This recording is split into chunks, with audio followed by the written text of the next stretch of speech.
ग्रामीण कुटा financial service नावाच्या मॅक्रो फायनान्स कंपनीकडून 2020 टेंभुर्णीमधील अनेक महिलांनी कर्ज घेतले होते। त्याच काळामध्ये अचानक कोरोनाच्या महामारीने लॉकडाऊन जाहीर करण्यात आलं। ज्या महिलांना हे कर्ज देण्यात आले त्या महिला आपला छोटा मोठा उद्योग चालू करण्यासाठी ते कर्ज घेण्यात आले, परंतु कोरोनासारख्या महामारीमध्ये घरातून बाहेर पडणे सुद्धा अवघड होते। शासनाने कोरोना काळातील कर्जधारकांना सक्ती करू नये म्हणून सर्व फायनान्स कंपनीला कळवले, परंतु ज्या महिलांनी कर्ज घेतली आहे त्या महिला अशिक्षित आहेत। सलग 1.5-2 वर्ष घरात बसावे लागले। व्यवसाय करण्याची जराशीही संधी मिळाली नाही।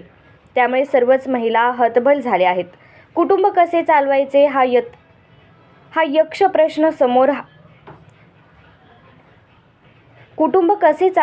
यक्ष प्रश्न अनेक महिलांसमोर पडला आहे। फायनान्स कंपनीकडून घेतलेल्या कर्जाचा हप्ता देण्यास विलंब होऊ लागला आहे।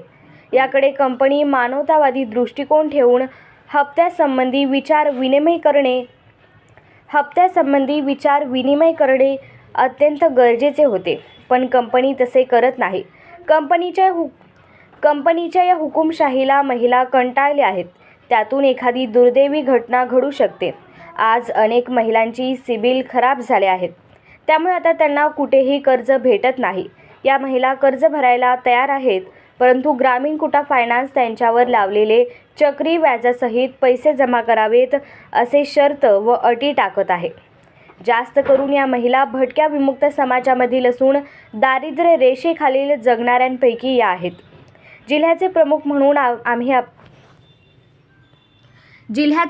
म्हणून आम्ही आपणास विनंती करत आहोत की या घटनेमध्ये जातीने लक्ष द्यावे। त्या महिलांचे म्हणणे खालीलप्रमाणे मुद्देनुसार मांडत आहोत। 1. ग्रामीण कुटा फायनान्सकडून घेतलेले कर्ज चक्रीव्याज सोडून आम्ही भरायला तयार आहोत। 2. ग्रामीण कुटा फायनान्सने मुद्देवरील लादलेले व्याज माफ करावे। 3. ग्रामीण कुटा फायनान्सने पुन्हा फ्रेश लोन द्या व त्यातून ती रक्कम हव्यात कट करून द्यावी। 4. ग्रामीण कुटा फायनान्सने महिलांचे सिबिल खराब केले आहे, ते दुरुस्त करून द्यावे।